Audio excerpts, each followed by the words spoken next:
اور ملت کے جوانوں کو بتاؤ کہ اگر عزت کی زندگی جینا چاہتے ہو تو اس طرح جیو جس طرح فاروق اعظم جی کے گئے ہیں.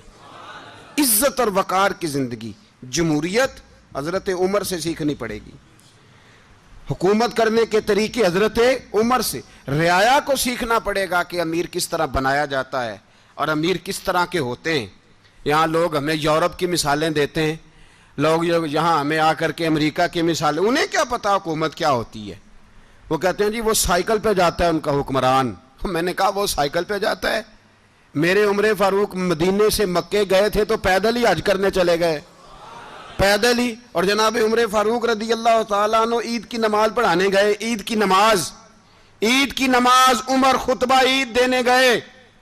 اور اس زمانے میں کون سا غریب ہے جو ننگے پاؤں جاتا ہو؟ کون سا غریب ہے جو مسجد ننگے پاؤں جاتا ہو؟ لوگوں نے تو 3 قسم کی چپلیں رکھی ہوئی ہیں. ایک مسجد جانے کی علیحدہ ہے, گھر پہننے کی علیحدہ ہے, شادی بیاہ پہ جانے کی چپل علیحدہ ہے. حضرت عمر فاروق رضی اللہ تعالیٰ عنہ نکلے عید کا خطبہ دینے کے لیے تو بیوی سے کہنے لگے جوتا. اس نے کہا صاحب اتنی دفعہ ٹوٹا ہے اب گانٹھا نہیں جا سکتا, اتنی دفعہ ٹوٹا ہے کہ اب دوبارہ پیمند نہیں لگ سکتے. تو حضرت عمر کہنے لگے چل کوئی حرج نہیں, بغیر جوتے کے ننگے پیر ہی چلتے ہیں, کوئی حرج نہیں. تو کہنے لگے لوگ کیا کہیں گے؟ فرمایا چپ کر. لوگ جس دن عمر نے یہ دیکھ لیا نا لوگ اس کے بارے میں کیا کہتے ہیں, اس دن عمر نہیں رہے گا. تو کہا پھر آپ کا نظریہ کیا ہے؟ فرمایا میرا نظریہ یہ ہے کہ رب رسول میرے بارے میں کیا کہتے ہیں. لوگوں کا کیا ہے؟ لوگ کل کسی کے بارے میں کچھ کہتے ہیں اور پرسوں کچھ کہتے ہیں. میرا نظریہ یہ ہے کہ رب رسول میرے بارے میں ننگے پیر عمر جا رہے ہیں. کون جی؟ میں بڑا ماڑا. اچھا جناب کیا غربت ہے؟ 10 قسم کے جوڑے لٹکے ہوئے ہیں کمرے میں اور پہننے کی فرصت نہیں. سویرے کیا پہننا ہے, شام کیا پہننا ہے, 15 سوٹ کٹھے استری ہو کے لانڈری والا بھیج رہا ہے. اور تو غریب ہے, تو بہت بڑا غریب ہے. اس لیے کہ غربت پیسوں کی وجہ سے نہیں ہوتی, غربت تو دل کی ہوتی ہے. تو واقعی بڑا غریب ہے اور تو غریب ہی رہے گا. امیر تو عمر فاروق تھے جو ننگے پاؤں چلے گئے عید کی نماز پڑھانے. تو رستے میں جو ملا کہنے لگا عمر جوتا تو پہن لو. فرمایا تمہیں عمر کا جوتا نہ پہننے کا نقص تو نظر آیا ہے, کوئی حرج نہیں. اگر عمر کو کبھی بتانا ہوا تو وہ والا نقص بتانا جو عمر کی سیرت میں پیدا ہو, کردار میں پیدا ہو, وہ والا نقص بتانا. یہ چھوڑو جوتے آتے جاتے رہتے. ننگے پاؤں گئے, پاؤں دھوئے, نماز پڑھائی, لوٹ آئے. او بھائی یہاں تو ہمارا بناؤ سنگار اترنا جتنی توجہ کپڑوں کی طرف ہے اتنی توجہ کبھی ہماری علم کی طرف ہوتی نا, جتنا ذوق شوق ہمارا بناؤ سنگار کی جانب ہے اتنا بناؤ سنگار کبھی ہمارا اخلاقیات کی جانب ہوتا تو معاملات بڑی حد تک سنورے ہوئے ہوتے. حضرت سیدنا فاروق اعظم رضی اللہ تعالی اپنی زندگی کو ترتیب دیا. ایک دن بھی خلافت نہیں مانگی اللہ سے. حضرت عوف بن مالک اشجعی ایک صحابی ہیں. حضرت عوف بن مالک رضی اللہ تعالیٰ عنہ فرماتے ہیں کہ جناب ابو بکر صدیق کا زمانہ تھا تو میں نے خواب دیکھا.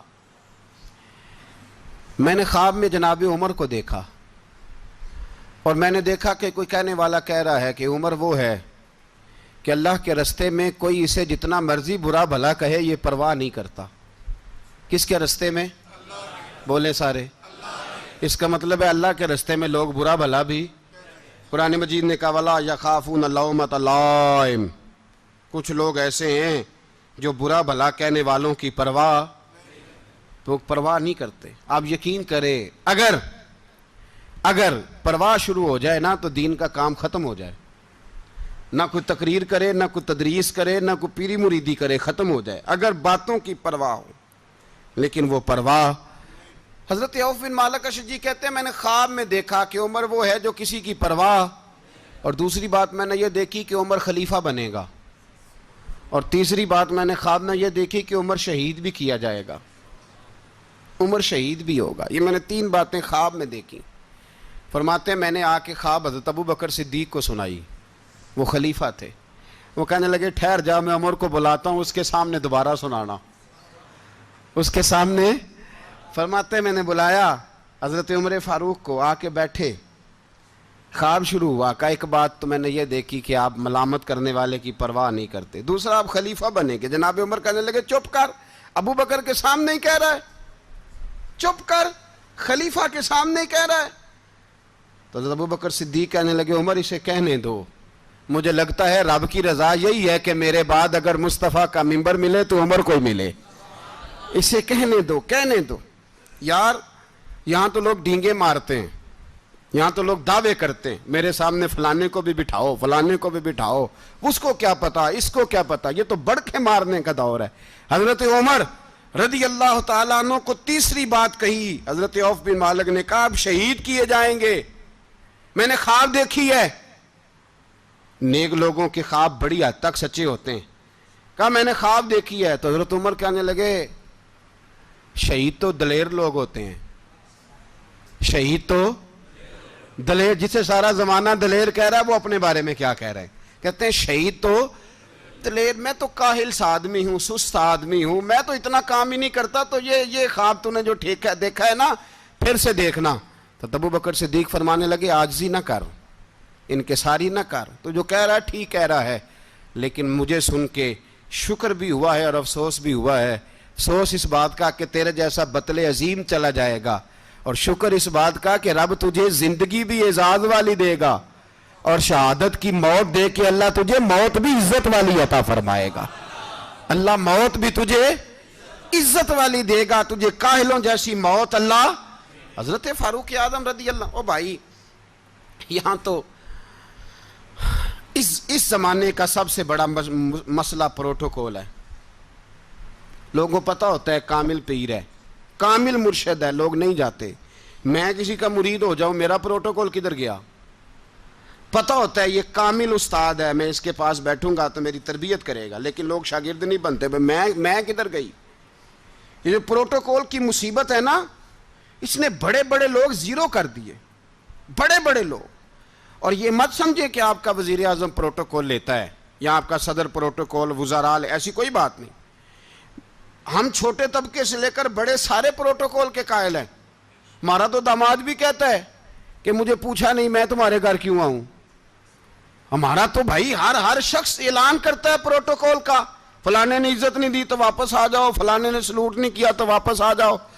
لوگ جہاں سلوٹ کرنا چاہیے وہاں بھی سلوٹ کرانے کے قائل ہیں، پر حضرت عمر رضی اللہ تعالی، حضرت عمر کی سادگی اور پھر جناب عمر کی عاجزی، جب انسان اپنے اوپر سوار کر لیتا ہے نا، سوار کر لیتا ہے، میں بدکار پرانا خادم، کسے در ملی نٹ ہوئی، تے واصف یار نے نظر جو کی تھی تے واصف ہی ہو۔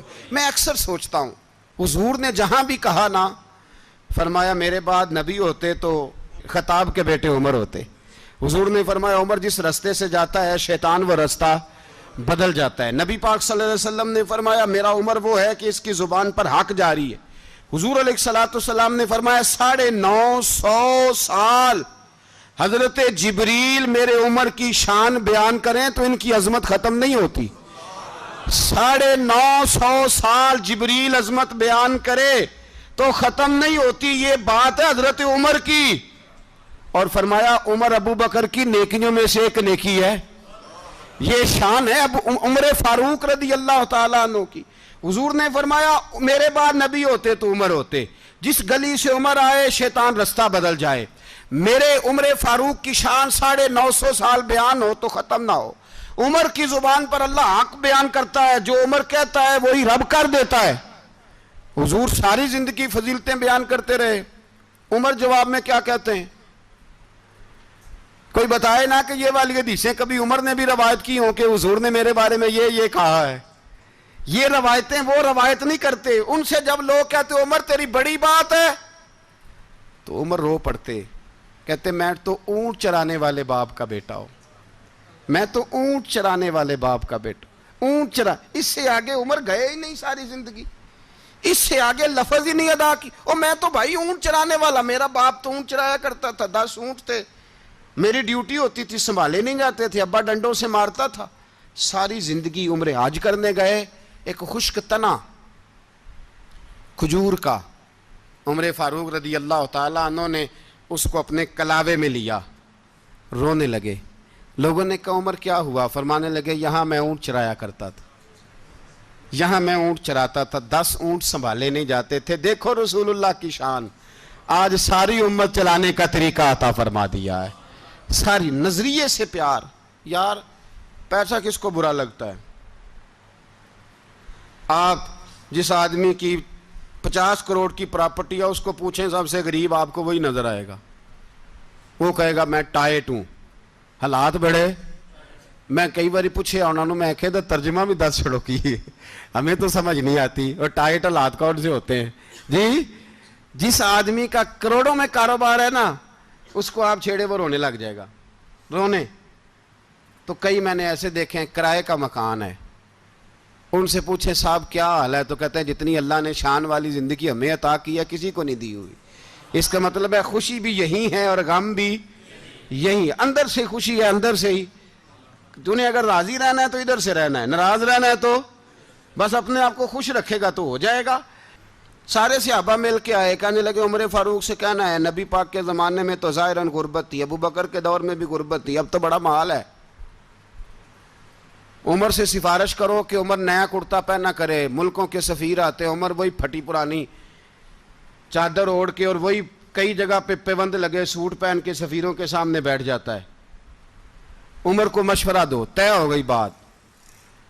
سب نے جب مشورہ دے لیا تو سارے کہنے لگے یہ بتاؤ شیر کی مونچھ کو ہاتھ کون لگائے گا؟ کہنا کس نے ہے؟ بندہ بھی تو ڈھونڈو نا۔ نے کہا جناب میرا یہ خیال ہے کہ مولا علی شیر خدا کہیں گے، کیونکہ جس شخص کی عمر کو سب سے زیادہ حیا کرتے دیکھا وہ شیر خدا مولا علی ہیں، رضی اللہ تعالی علی کہیں گے۔ اس لیے کہ جناب علی تو کئی دفعہ جب گفتگو کرتے تھے تو حضرت عمر چپ کر جاتے تھے اور فرماتے تھے علی نہ ہوتا تو میں ہلاک ہو جاتا۔ تو کہا علی سے کہو۔ جناب علی شیر خدا کو بلایا، کس کام کے لیے جی؟ اللہ اکبر۔ یہ ذرا اپنے اس دور پہ اس بات کو ذرا کہا جناب ان سے کہیں کہ زیادہ نہیں، ایک کرتا نیا پہن لے، سفیر آتے ہیں وزیر آتے ہیں تو ایک کرتا نیا پہن لے۔ حضرت علی کو بلایا، آپ فرمانے لگے کوئی اور بات ہوتی تو میں کہہ دیتا، یہ والی میں نہیں کہہ سکتا، کوئی اور ہوتی تو میں عمر کو کئی دفعہ کہہ دیتا ہوں، جلال میں بھی تو سن، یہ والی میں نہیں کہہ سکتا، میں تمہیں ایک مشورہ دیتا ہوں۔ کہا وہ کیا؟ کہنے لگے سید عائشہ صدیقہ سے کہو، وہ مومنوں کی ماں ہیں، عمر ٹالے گا نہیں۔ اماں جی سے جا کے کہا اماں جی نیا کرتا عمر سے کہیں پہن لیں، وزیر آتے ہیں بڑے بڑے لوگ تو چلو کوئی حرج نہیں۔ اماں جی نے کہا اچھا کوئی بات نہیں میں بلا لیتی ہوں۔ جناب عائشہ نے پیغام بھیجا، جب خادم نے کہا نا مصطفیٰ کے گھر سے پیغام آیا ہے، تو 20 لوگ بیٹھے تھے، عمر کانپتے ہوئے اٹھے، کانپتے دوڑے۔ حضرت عائشہ پردے میں تھی تو فرماتی ہیں عمر اتحیات کی حالت میں بیٹھ گئے۔ کہا اماں جی دیر تو نہیں ہو گئی مجھے آنے میں؟ کہا نہیں ٹائم پہ آ گئے ہو۔ کس لیے بلایا تھا؟ کہا عمر دیکھو غربت کے معاملات اور ہوتے ہیں، جب اللہ آسانی دے تو کوئی چیز استعمال کرنا حرام نہیں ہوتی، اگر حرام ہے تو بتاؤ۔ کہا نہیں اماں جی حلال ہی ہے۔ تو فرمایا پھر اتنے سفیر آتے ہیں مشیر آتے ہیں، اب تو مال غنیمت بڑا آتا ہے، ڈھیر لگ جاتے ہیں مسجد میں، تو چل ایک نیا کرتا تم بھی پہن لیا کرو، اور آپ نیا کرتا پہنو گے تو دھاک بیٹھے گی غیروں پر۔ تو صحابہ کا مشورہ ہے کہ آپ نیا لباس پہنیں۔ اماں جی کہتی ہے میں نے حکم دیا تو عمر چپ کر گئے، گردن جھک گئی۔ تھوڑی دیر کے بعد سیدنا عمر فاروق نے سر اٹھایا تو داڑھی پہ آنسو گر رہے تھے، رو پڑے، کہنے لگے پاک محبوب کی پاک بیوی جیسے حکم کرتی ہو میں حاضر ہوں، پر مجھے وہ والا لباس پہنانا جو میرے مصطفیٰ نے پسند فرمایا ہے۔ اگر یہ رنگ رسول پاک کا ہے تو میں حاضر ہوں، اور اگر نبی پاک کا نہیں تو پھر جیسے آپ حکم کریں۔ جناب عائشہ کہتے ہیں عمر روئے تو میں زیادہ روئی، میرا پلو بھیگ گیا آنسوؤں سے۔ میں نے کہا عمر آپ جائیے۔ عمر یوں نکلے تو جو صحابہ کھڑے تھے وہ کونے میں تھے، سارے آ گئے۔ کہا اماں جی کیا بناؤ؟ فرمایا بھائی تم سب جو باتیں کہتے ہو وہ اپنی جگہ ٹھیک ہیں، پر عمر جو بات کرتا ہے وہ سب سے زیادہ ٹھیک ہے۔ عمر جس پہلو پر بات کرتا ہے وہ یار ایسی عاجزی، ایسا رنگ، ایسا انداز، ایسا طرز حیات، ایسی زندگی. اولاد کے معاملے میں لوگ بزدل ہو جاتے ہیں، بزدل. پر حضرت عمر کا بیٹا مصر گیا، وہاں سے کمائی کر کے لایا، تجارت کرنے گیا، لاکھوں کا مال. کون سا باپ ہے دنیا میں جس کا بیٹا باہر سے پیسے لے کے آئے تو ابا تفصیل پوچھے کہ بیٹا کہاں سے کمائے، کہاں سے لایا، کتنے ملے، کیوں آئے؟ کون سا باپ تفصیل پوچھتا ہے؟ ابا تو کہتا ہے لا صحیح، اور تعریفیں کرتا ہے میرا بیٹا بڑی کمائی کرتا ہے. کبھی پوچھا ہے اس سے کہ ڈیوٹی صحیح دیتا ہے کہ نہیں؟ کبھی پوچھا ہے کہ تو ایمانداری کی روزی لاتا ہے کہ حرام کی کماتا ہے؟ یہ باپ کی ذمہ داری ہے، یہ اماں کی ذمہ داری ہے. پھر کہتا ہے بیماری کیسے آ گئی، پریشانی کیسے آ گئی؟ تو نے کبھی سوال کیا اپنی اولاد سے؟ حضرت عمر فاروق رضی اللہ تعالیٰ عنہ کا بیٹا مصر سے پیسے کما کے لایا تو جناب عمر نے بلایا، فرمایا بیٹے اتنی تو تیرے پاس راس ہی نہیں تھی، تھوڑے سے تو پیسے لے کے گیا تھا، اتنی کمائی کیسے ہو گئی؟ اتنے تو پیسے نہیں تھے صاحب، کہاں سے کمائی لائے؟ اس نے کہا ابا جی وہ جو میرے چچا ہے نا مصر کے گورنر، آپ کے دوست، انہوں نے میری مدد کی ہے. فرمایا جتنے لوگ گئے تھے سب کی ہے مدد اس نے؟ کہا نہیں صرف میری کی. فرمایا تیری کیوں کی؟ تیری کیوں کی؟ کہا حضور آپ کے دوست ہیں. فرمایا چپ کر، حضور انہوں نے مجھے اتنے پیسے دیے، میں نے کاروبار میں ڈالے تو نفع آیا تو میں ان کی رقم دے کے. فرمایا خاموش ہو جا، باقی جتنے لوگ گئے تھے سب کی مدد کی اس نے؟ کہا نہیں حضور صرف میری کی. فرمایا اس نے تیری مدد نہیں کی، اس نے خلیفہ کے بیٹے کی مدد کی، اس لیے کہ وہ خلیفہ کو اپنے حق میں نرم کر سکے. فرمایا آدھا مال تیرا ہے، آدھا مال غنیمت کا ہے، مال خزانہ کا ہے، مسلمانوں کا ہے، اس لیے کہ تو جو وہاں سے مال کما کے لایا ہے وہ اپنے باپ کے خلیفہ ہونے کی وجہ سے کما کے لایا ہے، لہذا رکھ ادھر. یہاں کہتے ہیں کدھر سے آیا، کیسے آیا، کون سا حساب دیں، کیا کریں؟ او بھائی حضرت عمر رضی اللہ تعالیٰ عنہ کا اپنی اولاد کے بارے میں یہ رنگ ہے. ایک جنگ سے نا خوشبو آئی، خوشبو بڑی مہنگی ہوتی تھی، عرب میں خوشبو آج بھی بڑی مہنگی ہے، وہ زیادہ استعمال کرتے ہیں. میری باتوں کی سمجھ آ رہی ہے میرے بھائیوں؟ بڑی مہنگی خوشبو تھی. جب وہ خوشبو آئی تو حضرت عمر نے کہا، گھر میں پہلے پہنچی حضرت عمر کے، چونکہ زیادہ عورتیں استعمال کرتی تھی گھر کے اندر خوشبو، مرد بھی لگاتے تھے. حضرت عمر نے اپنی بیوی سے کہا، آپ کی زوجہ تو تھی وہ بڑی خوشبو کو پسند کرتی تھی. حضرت عمر نے اپنی زوجہ سے کہا کہ خوشبو لاؤ، میں نے ایک عورت کی ڈیوٹی لگائی ہے، وہ خوشبو تول کے نا تو حصہ برابر صحابہ میں بانٹ دے گی. تو آپ کی زوجہ کہنے لگی کسی بی بی کی ڈیوٹی لگانے کی کیا ضرورت تھی، میں جو موجود تھی میں بانٹ دیتی ہوں تول کے حصہ برابر. آپ نے فرمایا نہیں تو رہنے دے، وہ فلانی بی بی بانٹے گی. کہا حضور میں نے بھی بانٹنی ہے، میرے پہ کچھ حق ہے؟ آپ نے فرمایا نہیں، تو تفصیل نہ پوچھ، تو خوشبو دے دے، کوئی اور بانٹے گی. خاتون خانہ تھی نا، کہنے لگی نہیں مجھے بھی آج آپ کو بتانا ہی پڑے گا کہ کوئی جو بانٹ سکتی ہے تو میں کیوں نہیں بانٹ سکتی؟ زوجہ کہتی عمر نے بات کی تو میری چیخیں نکل گئیں. حضرت عمر فرمانے لگے جب تو خوشبو بانٹے گی نا تیرے ہاتھوں کو بھی لگے گی، تیرے دوپٹوں کو بھی لگ جائے گی. اگر رب کریم نے مجھ سے سوال پوچھا کہ عمر خوشبو تو مسلمانوں کی تھی، تیری بیوی کے دوپٹے کو کیوں لگ گئی، تو میں اللہ کے حضور کیا جواب دوں گا؟ اگر اللہ نے یہ سوال کیا کہ تیری بیوی نے کیوں لگائی، وہ تو حصہ تھا مسلمانوں کا، تو نے تیری بیوی نے کیوں لگائی؟ تو فرمایا میں نہیں چاہتا کہ اللہ کے حضور مجھے اور تجھے باز پرس ہو، لہذا کسی اور کو بانٹنے دے. زوجہ روئی اور تڑپ کے کہنے لگی عمر مجھے لگتا ہے صبح قیامت بھی تیری بیوی ہونے کی وجہ سے اللہ مجھے جنت عطا فرما دے گا.